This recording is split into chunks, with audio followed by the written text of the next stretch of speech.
Every horizon holds a story, untold, unseen, and waiting to unfold. Welcome to Souls of the Horizon, where we journey into the heart of human experience through the art of storytelling. From whispered legends to personal odysseys, each tale reveals the soul's uncharted territories. Whether it's a moment of triumph, heartbreak, or mystery, these stories will inspire, provoke, and resonate. So take a step with us, where every ending is a new beginning, and the horizon is just the start. This is Souls of the Horizon.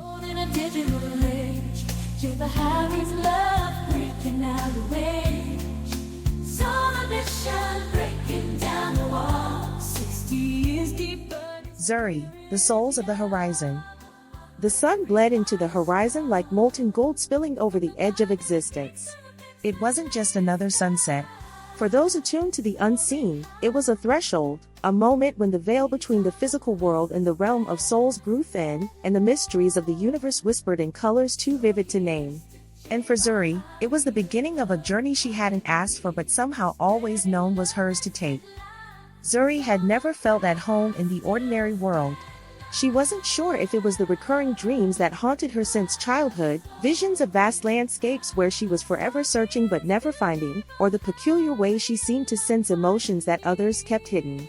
Her grandmother used to say she had an old soul, but Zuri suspected it was something deeper, something she couldn't quite name. On this particular evening, she stood alone on the cliffs outside her small coastal town. The air hummed with a strange tension, as if the earth itself were holding its breath. The dreams had been more vivid than ever lately, filled with symbols she couldn't ignore, an ancient tree with roots that glowed like veins of light, a storm swirling with voices that spoke in riddles, and always, the horizon. It beckoned her, not as a distant line, but as a living entity that pulsed and shimmered, as if it held secrets just out of reach.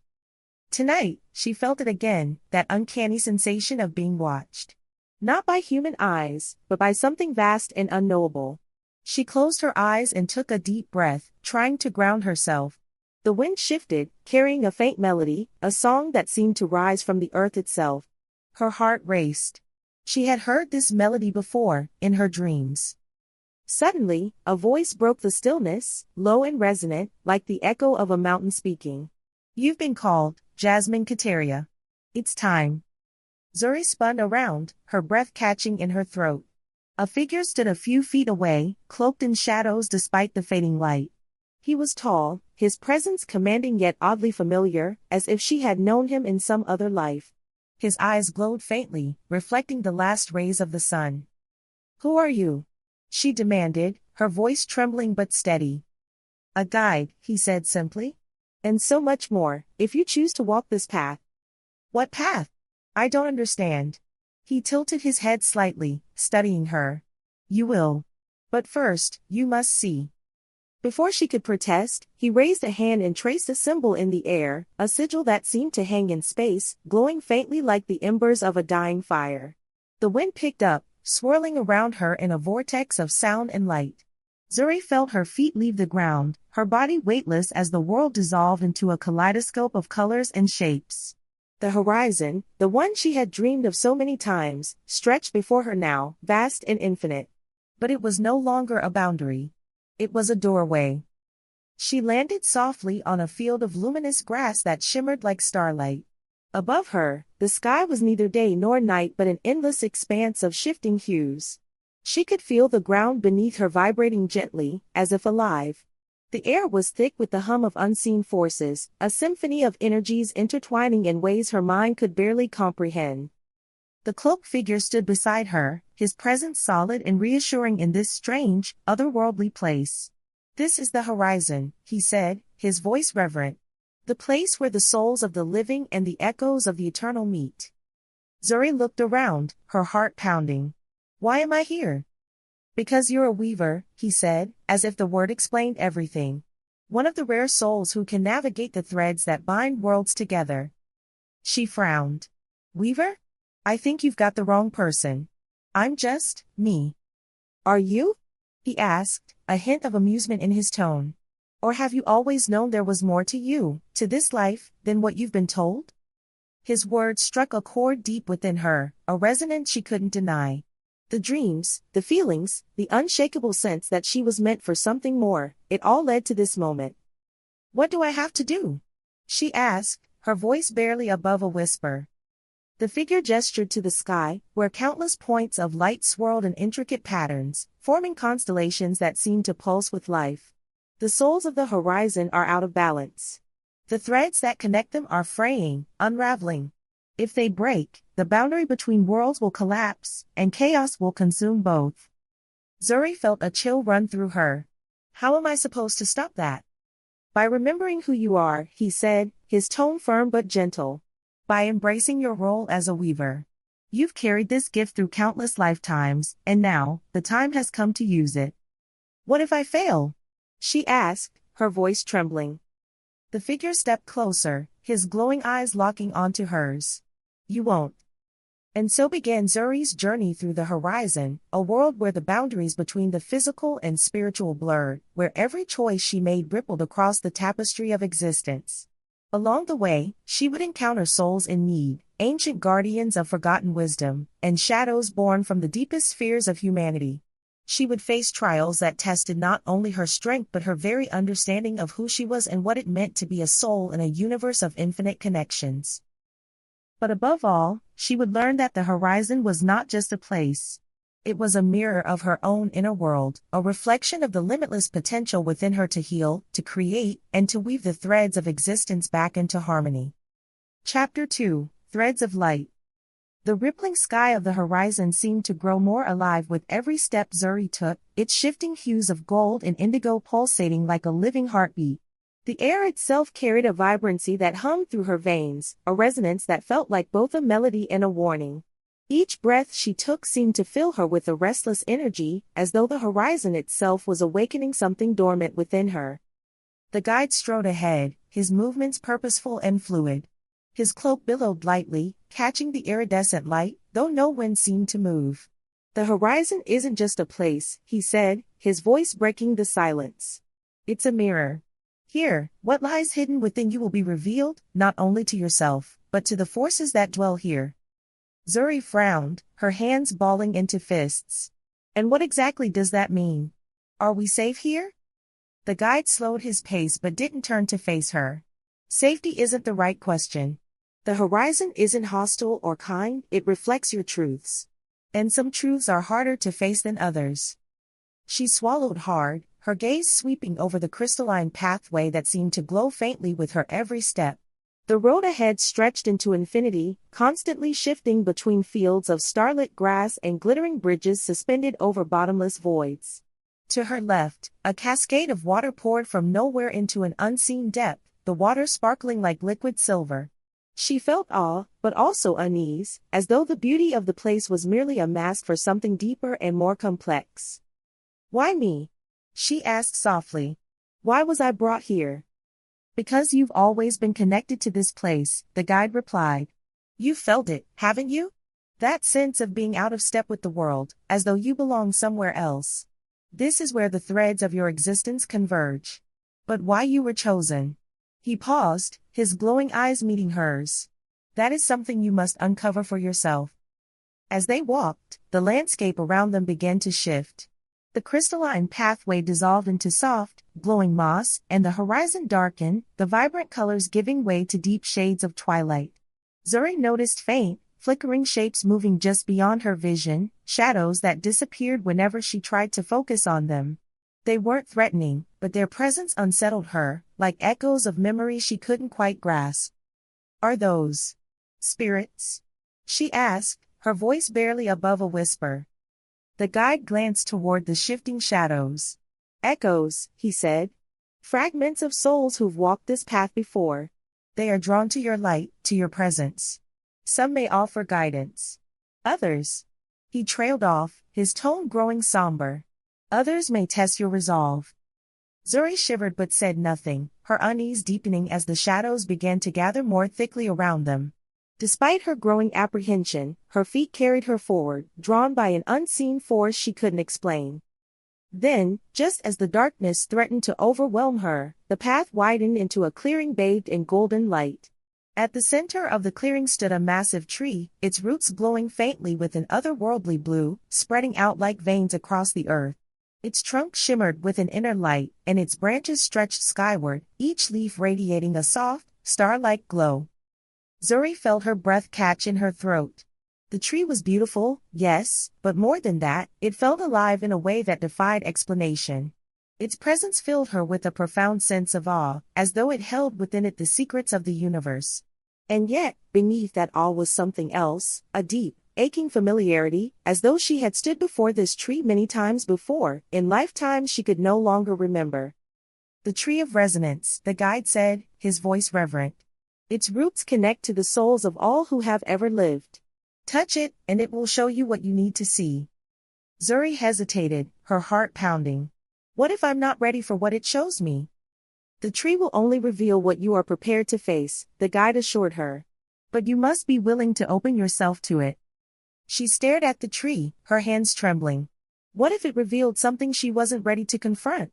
What if it unraveled everything she thought she knew about herself? But despite her fear, she felt an undeniable pull toward it, as though the tree itself was calling to her. Taking a deep breath, she stepped forward and placed her hand against the bark. The moment her fingers made contact, the world around her dissolved into a cascade of light and sound. She was no longer standing in the clearing.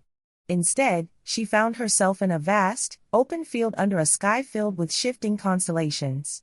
The stars above her seemed to pulse with life, their light forming intricate patterns that shimmered like a living tapestry. As she watched, the constellations began to shift, taking the shapes of symbols she didn't recognize but felt she had seen before. The field beneath her feet shifted, too, and suddenly, she was standing in a dense forest. Shadows moved between the trees, and she felt her pulse quicken as the air grew heavy with an unspoken tension. The shadows began to coalesce into forms, humanoid but not quite human, their faces obscured. One stepped forward, its hand outstretched, and though it didn't speak, Zuri felt its presence fill her mind. "You've forgotten," the figure said, its voice echoing inside her. But the threads remain. Before she could respond, the vision changed again. She was standing at the base of the mountain, its peak shrouded in mist. A figure stood at the summit, their back turned to her. She felt an overwhelming sense of recognition, as though this person was both a stranger and someone deeply familiar. "Who are you?" she whispered, her voice carried away by the wind. The figure didn't answer. Instead, they raised their hand and pointed toward the sky. Zuri followed their gesture, and her eyes widened as she saw the constellations above her align into the shape of a massive sigil, the same sigil the guide had drawn in the air when she first arrived in the horizon. And then, just as suddenly as the visions began, they ended. She was back in the clearing, her hand still pressed against the tree. Her knees buckled, and she fell to the ground, gasping for breath. Tears streamed down her face, though she didn't know why. "What did you see?" the guide asked gently. "I saw fragments," she said, her voice trembling. "Memories, maybe. Pieces of a life I don't remember. And the mountain. There's someone waiting for me there." The guide nodded, his expression unreadable. "The mountain is the nexus. But the journey will not be easy. The shadows you saw in the forest. They are reflections of your fears, your doubts. They will try to stop you. But you must face them if you are to reach the summit." Zuri wiped her tears, her hands trembling. "I don't know if I can do this," she admitted. "What if I fail?" The guide stepped closer, his voice steady. "You won't fail. The strength you need is already within you. You've carried it through countless lifetimes. Now is the time to remember." She took a deep breath, forcing herself to her feet. The fear was still there, gnawing at the edges of her resolve, but beneath it was something else, a spark of determination. "Let's go," she said, her voice steady. The guide inclined his head, and together, they stepped back onto the path. The mountain loomed in the distance, its summit obscured by mist. But Zuri no longer felt like a stranger to this place. The horizon was a part of her, and she was ready to face whatever lay ahead. Chapter 3: The Whispering Forest.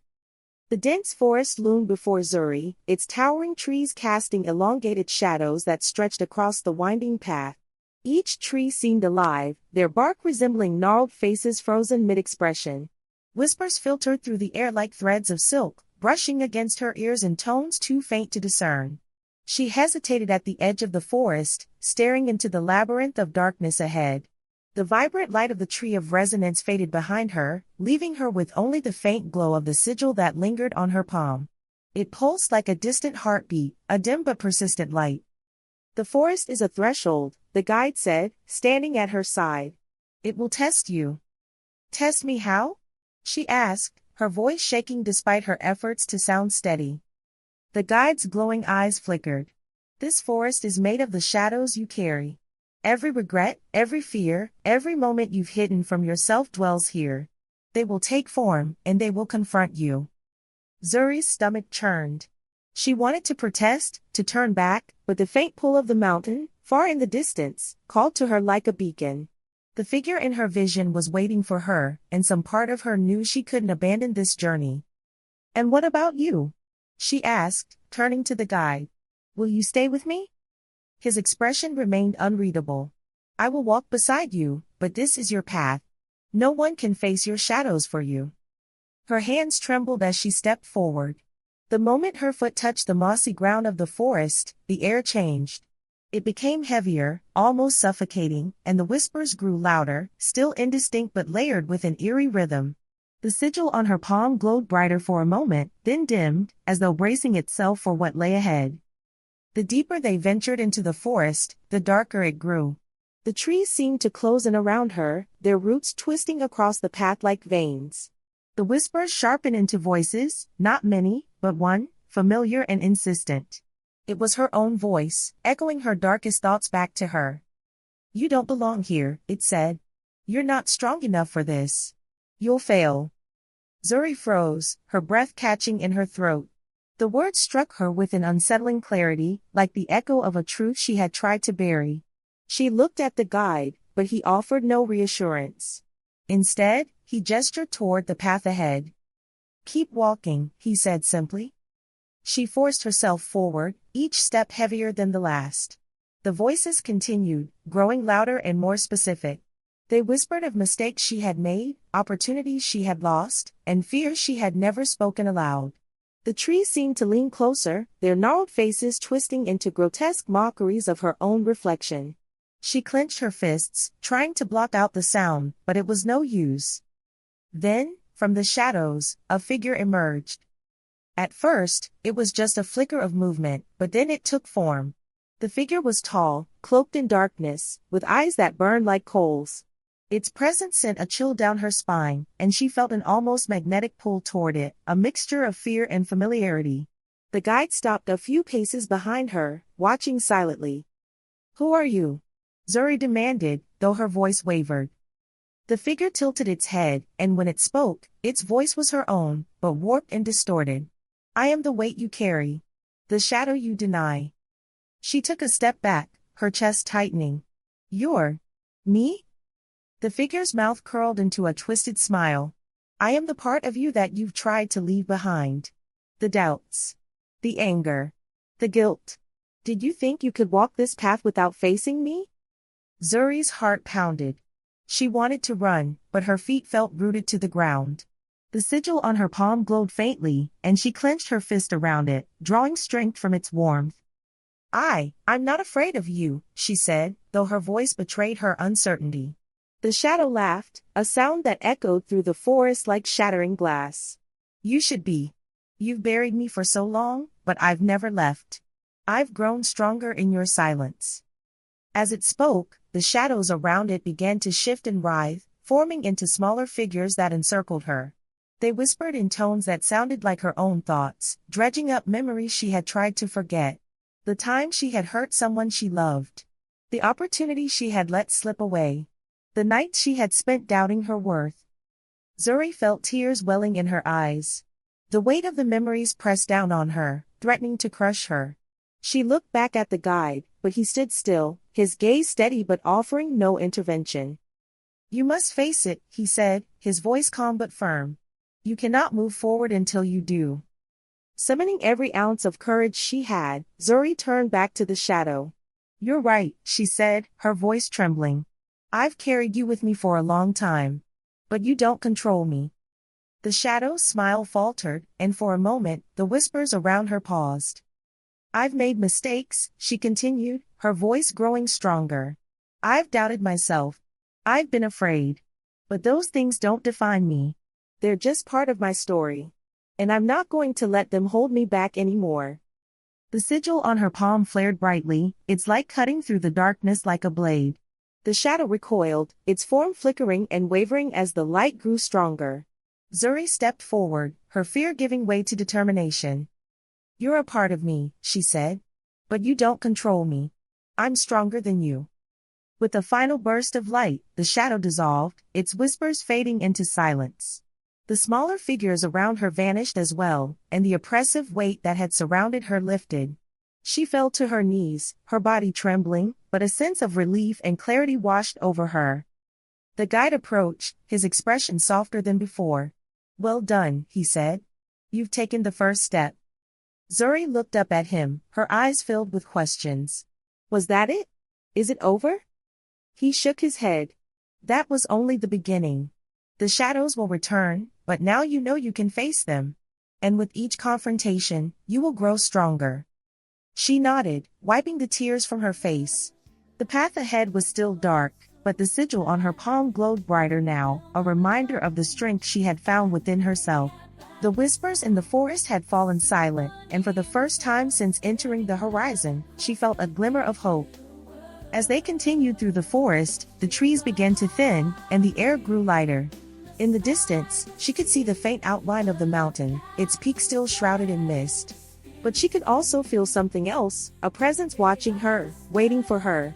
The figure she had seen in her vision was still out there, and she knew that reaching them would require more than just courage. What's next? She asked, her voice steady despite the lingering exhaustion.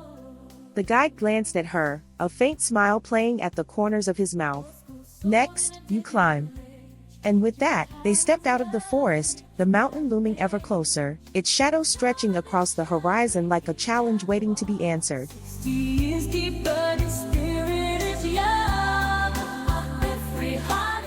Thank you for joining us on this journey beyond the horizon. Until next time, keep exploring, keep dreaming, and remember, every soul has a story, and every story shapes the horizon.